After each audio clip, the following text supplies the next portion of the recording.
강건하여지니라 강건하여지니라 라는 제목으로 말씀의 은혜를 나누고자 합니다. 이제 날씨가 완연한 초여름 날씨가 된 듯합니다. 해도 길어지고요, 또 한낮의 기온이 25도를 웃돕니다. 오늘 최고 기온은 28도가 넘었다고 하는데요, 이제 무더운 여름 날씨가 찾아오고 있는 듯합니다. 이러한 무더위가 찾아올 때쯤 되면 사람들은 이번 여름 휴가는 어디로 갈까 고민하게 되죠. 또 이렇게 휴가지를 또 정하게 되면 휴가 일정들을 이렇게 세우게 됩니다. 그리고 일정에 따른 여러 준비물도 생각을 해보고 또 비용도 따져보게 되는 것이죠. 그런데 휴가지와 휴가 일정을 짜는 것보다 더 중요한 부분이 있습니다. 그것은 가족들의 건강과 컨디션입니다. 아무리 좋은 것, 또 좋은 일정으로 휴가를 계획한다고 할지라도 정작 가족 중에 누구 하나 건강이나 컨디션이 좋지 못하면 휴가를 제대로 보낼 수가 없는 것이죠. 제가 아는 한 목사님 부부는 제주도로 신혼여행을 가셨는데 결국 코로나에 걸려서 기간 내내 숙소에서 격리 생활을 해야 했다고 합니다. 또 어떤 목사님 가정 역시도 제주도로 휴가를 떠났는데 어린 아들이 수족구에 걸려서 이후에 모든 일정을 취소해야 했다는 것이죠. 여러분, 가족이라고 하는 것이 바로 이런 것입니다. 아무리 작은 어린아이라고 할지라도 아프게 되면 모든 가족들이 그 아픔을 함께 짊어지게 되는 것이죠. 그리고 다시 건강을 되찾아서 잘 회복하게 되면 모두가 이제 가슴을 쓸어내리면서 웃게 되는 것이 또한 가족일 것입니다. 그런데 교회도 마찬가지가 아닌가 싶습니다. 교회는 하나님을 한 아버지로 섬기는 영적인 가족 공동체입니다. 그래서 우리는 믿음의 성도들을 향해서 믿음의 권속이라고 합니다. 또 서로 형제, 자매라고 부르죠. 이 말인즉슨 만약 우리 중에 누구라도 영적으로 아파하거나 고통하고 있으면 우리 모두가 아파하고 고통받는 상태가 된다는 뜻입니다. 또 그렇게 아파하다가도 이내 건강을 되찾게 되면 공동체 또한 건강해지고 또 웃음을 회복하게 되는 것이죠. 오늘 본문은 한 사람의 강건케 됨이 교회 전체에 어떤 영향을 미치는지 잘 보여주고 있습니다. 19절 말씀을 보시면 음식을 먹음에 강건하여지니라 라고 말씀합니다. 이 말씀은 31절의 말씀을 보시면 그리하여 온 유대와 갈릴리아와 사마리아 교회가 평안하여 든든히 서가고 주를 경외함과 성령의 위로로 진행하여 수가 더 많아지더라 라고 하는 이 말씀과 서로 긴밀하게 연결되어 있습니다. 19절의 말씀 그리고 31절의 말씀이 서로 연관되어 있다는 것이죠. 즉 바울 사도가 예수 그리스도를 만나고 변화되어서 그가 참으로 강건하여진 그 순간부터 그의 사역들이 초대교회를 어떻게 든든히 세워나갈 수 있었는지를 잘 보여주고 있는 것입니다. 본문 19절은 단순히 바울 사도의 육신의 건강케 됨만을 강조한 말이 아닌 것입니다. 예수님을 만난 후에 3일간 식음을 전폐하며 금식한 상황이었기 때문에 건강 상태가 안 좋았는데 음식을 먹음으로써 그의 건강 상태가 좋아졌다라고 하는 정도의 의미가 아니라는 것입니다. 18절 말씀을 보시면 즉시 사울의 눈에서 비늘 같은 것이 벗겨져 다시 보게 된지라 라고 말씀하는데 사울이 다시 보게 되었다라고 하는 뜻은 그의 육적인 눈만이 떠진 것이 아니라는 것이죠. 그의 영적인 눈까지도 함께 뜨였다는 것을 의미하는 것입니다. 마찬가지로 바울 사도가 강건하여졌다라고 하는 표현 역시도 이런 이중적인 의미를 갖고 있는 것입니다. 본문 19절을 기점으로 해서 바울의 이전의 모습과 이후의 모습이 완전히 달라집니다. 완전히 다른 사람이 되어버린 것이죠. 그가 예수 그리스도를 만나서 이 세상을 다시 보게 되고 또 더욱 건강한 강건한 존재가 되었다라고 말하는 것은 바울이 이전까지 경험해보지 못한 영혼의 강건함과 온전함을 얻게 되었다라는 뜻입니다. 그렇다면 육신뿐만 아니라 영적인 강건함을 회복한 바울 사도의 삶이 어떻게 변화되었는지를 이 시간에는 3가지로 살펴보도록 하겠습니다. 가장 먼저 바울 사도는 노는 물이 달라졌다라고 할 수 있습니다. 그의 교제권이 완전히 뒤바뀌어 버린 것이죠. 19절 하반절을 보시면 제자들과 함께라는 표현이 등장하고요. 또 26절을 보시게 되면 제자들을 사귀고자 라는 표현이 등장합니다. 또 27절을 보면 바나바가 데리고, 또 28절에 사울이 제자들과 함께 있어 라고 말씀합니다. 이제 바울 사도는 유대인 무리들이나 유대교 지도자들과 함께하지 않는다는 것입니다. 영육이 강건해진 그는 이제 예수 그리스도의 제자들과 함께하고자 하고 그들과 친밀한 관계를 맺기를 원하고 있다는 것입니다. 게다가 30절을 보게 되면 형제들이라고 하는 표현이 등장을 하는데요, 바울 사도에게 있어서 그리스도인들, 곧 교회의 성도들은 더 이상 바울 사도의 원수나 대적이 아니라 한 형제요, 자매인 권속이 되었다는 의미입니다. 반면에 바울 사도의 대적들은 이제 유대교 무리들이 되어버리는 것이죠. 며칠 전까지만 해도 그리스도인들을 박해하기 위해서 함께 힘쓰고 살기가 등등했던 동료들이 이제는 자신을 해하고자 하는 원수가 되고 대적이 되었다는 뜻입니다. 구약에서 모세는 어릴 때부터 40년간 애굽의 왕자로 지냈습니다. 그가 교제하고 있었던 모든 사람들은 모두 애굽의 엘리트들이었을 것입니다. 그러나 그가 하나님을 만난 이후에 80년간을 이스라엘의 지도자로 살아가게 되는데요, 그리고 이전까지 함께했던 애굽인들과는 철저히 원수지간이 되어버립니다. 이에 성경은 그의 삶에 대해서 이렇게 평가합니다. 히브리서 3장 2절을 보면 그는 자기를 세우신 이에게 신실하시기를 모세가 하나님의 온 집에서 한 것과 같이 하셨으니 라고 합니다. 히브리서 기자는 지금 모세가 하나님의 온 집에 신실했다, 곧 충성했다라고 기록을 하고 있습니다. 그래서 예수님께서도 그렇게 하셨다라고 말씀하는 것이죠. 모세는 두 마음 품지 않았다는 것입니다. 애굽에도 마음 주고 또 이스라엘에게도 마음을 주는 사람 아니었다는 것이죠. 모세는 애굽을 버렸다는 것입니다. 애굽에서의 부귀영화를 청산하고 애굽의 신들을 다 치워버렸으며 애굽의 친구들도 다 버렸다는 것입니다. 대신 모세는 이스라엘을 품었습니다. 이스라엘 백성들과 함께 고난받기를 애굽에서의 죄악의 기쁨을 누리는 것보다 더 사모했다라고 말씀하죠. 하나님께 부름을 받고 난 후에, 예수 그리스도께 부름을 받고 난 후에 바울 사도의 삶이 그렇게 전복되더라는 것입니다. 우리가 많이 들어본 시조 중에 이런 글귀가 있죠. 까마귀 디대는 곳에 백로야 가지 마라. 희고 흰 깃에 검은 때 묻힐세라. 진실로 검은 때 묻히면 씻을 길이 없으리라 라는 시조가 있습니다. 예수 그리스도를 인격적으로 만나서 회심한 사람들의 가장 큰 특징이 바로 이것이다 라는 거죠. 노는 물이 달라진다는 것입니다. 함께 만나고 교제하고 동역하고 동고동락하는 자들이 바뀐다는 것입니다. 바울 사도는 고린도 교회 성도들에게 분명하게 가르칩니다. 너희는 믿지 않는 자와 멍에를 함께 매지 말라. 의와 불법이 어찌 함께하며 빛과 어둠이 어찌 사귀며 그리스도와 벨리알이 어찌 조화되며 믿는 자와 믿지 않는 자가 어찌 상관하며 하나님의 성전과 우상이 어찌 일치되리요. 예수님을 만났다라고 하면서 어찌 괴로울 때에 술 친구들에게 먼저 연락할 수 있겠습니까? 삶이 변화되었다라고 말하면서 어찌 서로 뒷담화하기를 좋아하고 악독한 말을 하기를 좋아하는 사람들과 함께 카페에 오래 머물 수 있겠습니까? 하나님의 거룩한 성전이 되었다라고 말하면서 어찌 세상의 온갖 쾌락을 쫓아 사는 사람들과 함께 할 수 있겠습니까? 그럴 수 없다는 것입니다. 과거의 술자리가 말씀의 자리로 바뀌고 서로 비방하고 판단하던 자리가 기도의 자리로 바뀌고 그저 재미와 쾌락만을 추구하던 모임이 주님을 전파하고 신앙을 고백하는 믿음의 자리로 변화될 수 있기를 간절히 소망합니다. 우리가 예수 그리스도를 믿는 그 순간 우리는 곧 세상 무리에서 믿는 무리로 바뀌어버리는 것입니다.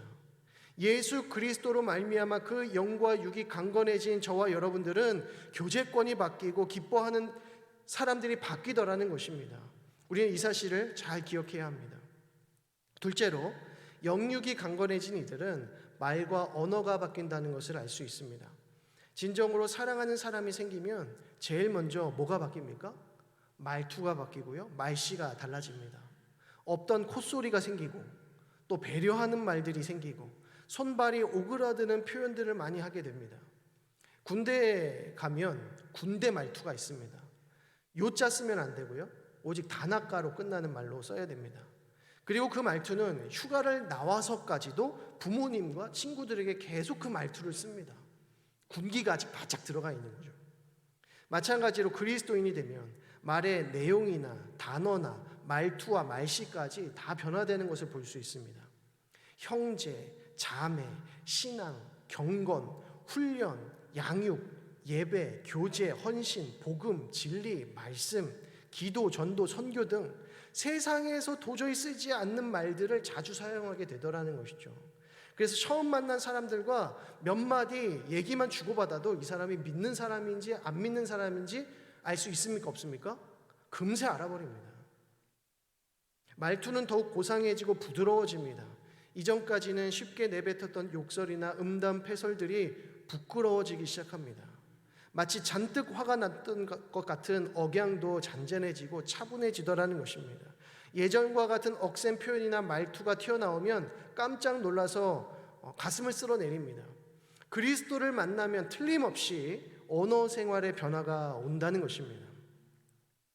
더욱이 그리스도인들은 이제까지 하지 않았던 말들을 하기 시작하는데요. 그것은 내가 만난 예수 그리스도에 관한 신앙 고백에 관한 것입니다. 본문 20절을 보시게 되면 전파하니 라는 표현이 등장합니다. 또 22절을 보면 증언하여, 27절에 말하였는지를, 또 29절에 말하고 변론하니 등과 같은 표현이 등장합니다. 예수 그리스도를 만나서 그 영혼이 강건해진 이들은 그들의 입술을 가지고 거짓을 내뱉지 아니하고 속이는 말을 하지 않더라는 것입니다.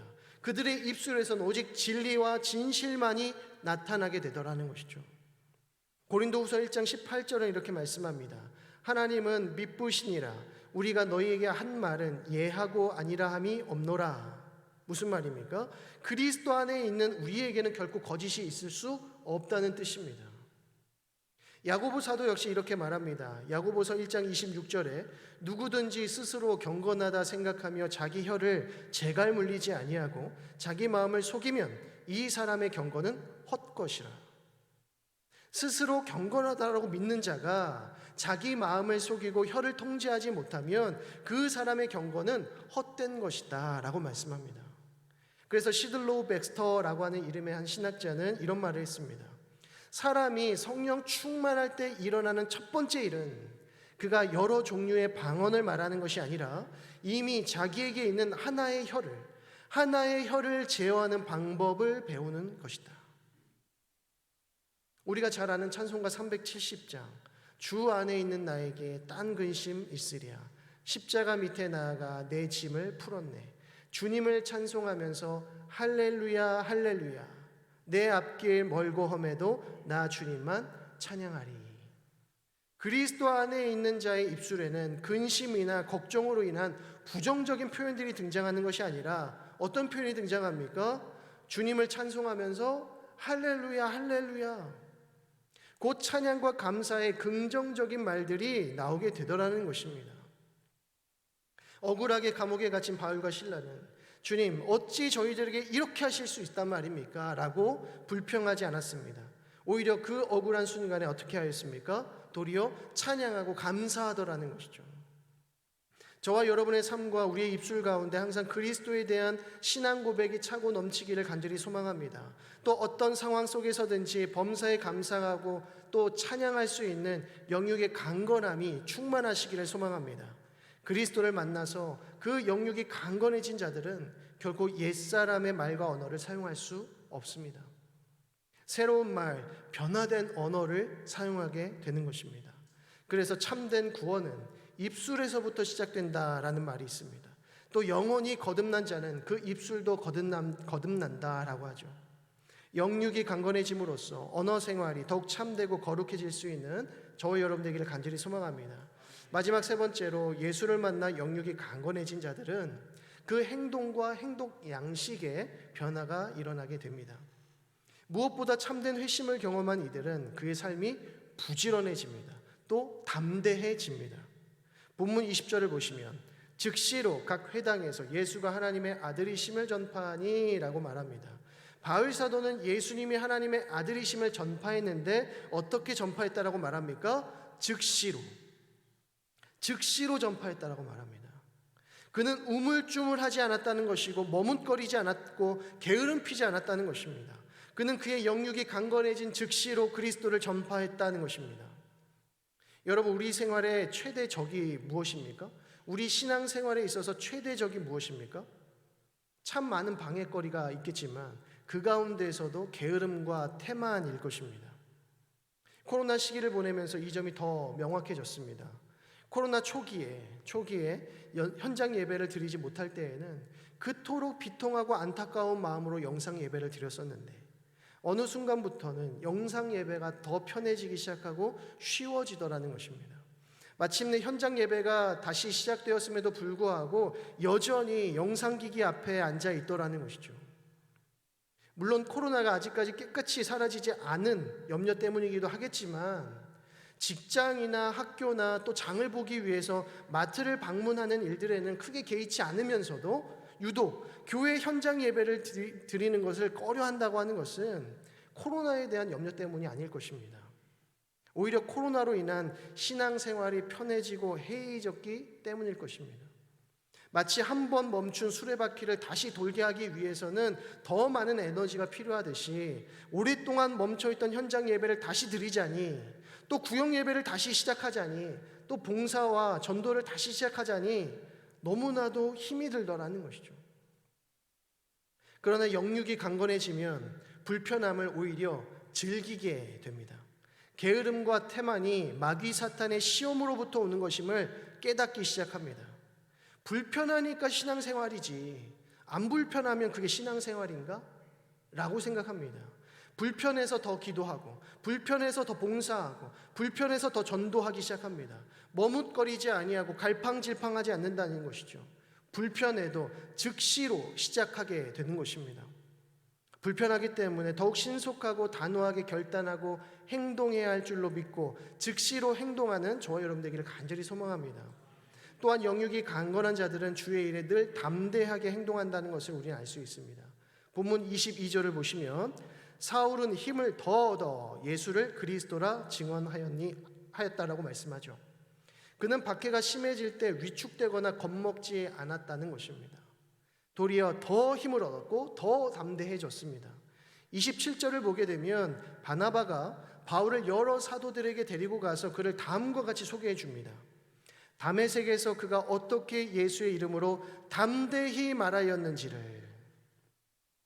바울은 소심하게 소극적으로 그리스도를 전파하지 않았습니다. 그는 그리스도에 대하여 매우 담대하게 전파했습니다. 우리의 영육이 강건할 때에는 우리는 그 어느 때보다 담대하게 예수 그리스도를 전파하게 된다는 것입니다. 우리의 영육이 약해지고 병들게 되면 또 의기소침해지고 약해지면 전도의 힘을 올릴 수가 없게 됩니다. 모세가 죽을 때쯤에 이스라엘의 차기 지도자로 부름을 받았던 여호수아는 매우 의기소침해 있었습니다. 이에 하나님께서는 여호수아에게 뭐라고 명령하십니까? 여호수아 1장 9절 말씀에 강하고 담대하라. 두려워하지 말며 놀라지 마라. 네가 어디로 가든지 내 하나님 여호와가 너와 함께 하느니라. 이후로 여호수아는 강하고 담대한 모습으로 하나님의 사역을 감당하게 됩니다. 그가 그렇게 사역할 수 있었던 가장 큰 이유는 여호와 하나님께서 그가 어디로 가든지 늘 함께 하셨기 때문입니다. 마찬가지로 영육이 강건해진 자들은 늘 강하고 담대한 모습으로 사명을 감당합니다. 그 이유는 하나님께서 우리와 늘 함께 하시기 때문입니다. 바울 사도가 어떻게 그토록 담대하게 사명을 감당할 수 있었을까요? 그를 사도로 부르신 예수 그리스도께서 그와 늘 함께 하심을 확신하고 있었기 때문입니다. 주의 일을 감당할 때에 아무리 불편하다고 할지라도 늘 부지런하고 신실하게 감당하며 또한 강하고 담대한 모습으로 사명 감당하는 저와 여러분 되기를 간절히 소망합니다. 말씀을 정리하겠습니다. 오늘 본문 31절은 바울 사도 한 사람의 강건해짐을 통해서 초대교회가 어떻게 세워갔는지 다음과 같이 말씀합니다.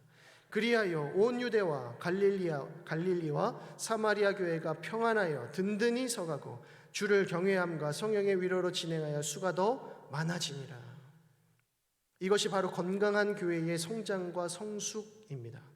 교회가 건강하다라고 하는 것은 앞서 서홍종 목사님께서 말씀해 주신 대로 결국 교회의 구성원인 저와 여러분이 건강하다라는 말입니다. 저와 여러분이 강건하여지면 우리 경신교회가 강건하여진다는 사실을 기억하시기 바랍니다. 교회의 부흥과 성장은 결국 우리 한 사람 한 사람의 부흥과 성장에 달려 있더라는 것입니다. 우리 경신교회가 더욱 성장하고 부흥하기를 소망하십니까? 그렇다면 나 자신부터 성장하고 부흥케 되기를 갈망하실 수 있기를 바랍니다. 그리고 나의 강건함이 다른 이들을 강건케 한다는 사실도 기억하시기 바랍니다. 교회는 유기적인 공동체입니다. 유기적 공동체라는 말은 한 몸이라는 뜻입니다.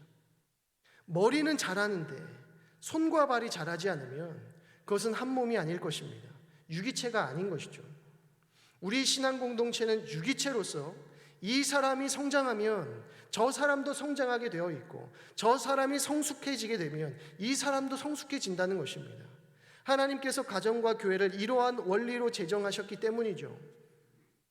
결코 머리만 잘한다든지 손과 발만 잘한다든지 몸속의 장기만 잘하는 법은 결코 없습니다. 오히려 그것은 심각한 질병에 걸린 것이지 결코 건강한 상태가 아닐 것입니다. 경신교회 50주년을 맞이하는 이때에 우리 모두가 영육간에 더욱 강건해지기를 소망합니다. 그리하여 우리 경신 공동체의 강건한 성장과 부흥을 이뤄갈 수 있기를 주님의 이름으로 간절히 축원드립니다. 기도하겠습니다. 하나님 아버지, 은혜와 사랑을 감사드립니다. 이 오후의 시간에도 우리를 이 귀하고 복된 자리로 불러 모아주시고 하나님의 말씀을 듣게 하시니 감사드립니다. 이 시간 주신 말씀과 같이 바울사도 한 사람의 강건해짐을 통하여서 초대교회가 늘 평안하여 더욱 든든히 세워져 갈 수 있었던 것처럼 우리 모든 경신의 성도들이 영육간에 더욱 강건해질 수 있도록 인도하여 주시고 우리 경신 공동체가 늘 평안하고 든든히 세워져 나아갈 수 있도록 인도하여 주옵소서. 뿐만 아니라 더욱 성장하고 성숙해가는 우리 모든 성도들의 삶을 통하여서 서로가 성숙해지게 하시고 강건해질 수 있는 놀라운 역사가 임하게 하여 주옵소서. 믿고 감사드리며 예수 그리스도의 이름으로 기도드립니다. 아멘.